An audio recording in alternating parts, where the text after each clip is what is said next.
Income tax department आपकी ITR पर नजर रख रहा है।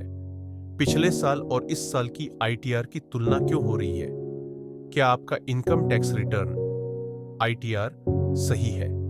अगर नहीं, तो आपको इनकम टैक्स डिपार्टमेंट से नोटिस मिल सकता है। जानिए क्यों आईटी डिपार्टमेंट आपकी पिछले साल और इस साल की आईटीआर की तुलना कर रहा है और कैसे बचे पेनाल्टी से। नमस्ते दोस्तों, इनकम टैक्स डिपार्टमेंट आईटीडी ने इस साल एक नया रूल लागू किया है जिसमें आपके पिछले साल के आईटीआर की तुलना इस साल के आईटीआर से की जाएगी। अगर कोई गड़बड़ी मिलती है तो आपको नोटिस या पेनाल्टी भरनी पड़ सकती है। आज हम डिटेल में समझेंगे यह नया रूल क्या है, आईटी डिपार्टमेंट कैसे करेगा तुलना, किन लोगों को है सबसे ज्यादा रिस्क, कैसे बचे गलतियों से। फाइनेंस बिल 2025 में सेक्शन 143 एक में बदलाव किया गया है। अब आईटी डिपार्टमेंट आपकी पिछले साल की इनकम और इस साल की इनकम की तुलना करेगा। Deduction 80C, 80D, HRA, capital gains, business income पर नजर रखेगा।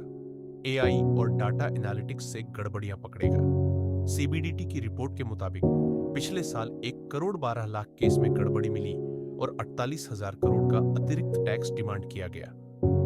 आईटी डिपार्टमेंट इन 5 चीजों पर देगा खास ध्यान। एक, सैलरी इनकम। अगर पिछले साल 12 लाख थी और इस साल अचानक 9 लाख हो गई बिना जॉब लॉस के। 2, business freelance income, GST turnover और आईटीआर में income mismatch. 3, capital gains, share, mutual fund, property sales ना दिखाना। 4, डिडक्शन, एचआरए, बिना रेंट रिसिप्ट के। 8, 8डी में ज्यादा क्लेम। 5, बैंक ट्रांजैक्शन, 10 लाख से ज्यादा कैश डिपॉजिट या फॉरेन ट्रिप्स।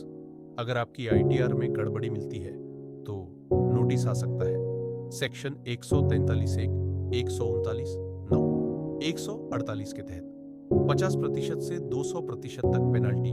सेक्शन 2(7) लेंगे, टैक्स रिफंड रुक सकता है। बिजनेस फ्रीलांसर्स को ऑडिट का खतरा।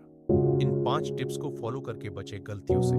एक, फॉर्म 26S एआईएस फॉर्म 16 को आईटीआर से मिलाएं। 2, हर डिडक्शन का प्रूफ रखें, rent receipt, medical bills.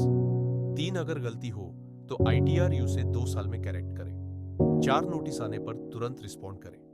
5, CA tax expert से सलाह लें। एआईएस में अब crypto, foreign income, mutual fund details शामिल। प्रॉपर्टी खरीदने पर TDS strict check. HRA verification अब और सख्त। दोस्तों, आईटी डिपार्टमेंट की नई पॉलिसी टैक्स चोरी रोकने के लिए है, लेकिन अगर आपने सही आईटीआर फाइल की है तो डरने की कोई बात नहीं। अगर आपको यह जानकारी अच्छी लगी तो वीडियो को लाइक करें, शेयर करें और चैनल को सब्सक्राइब करें। कोई सवाल हो तो कमेंट में पूछें।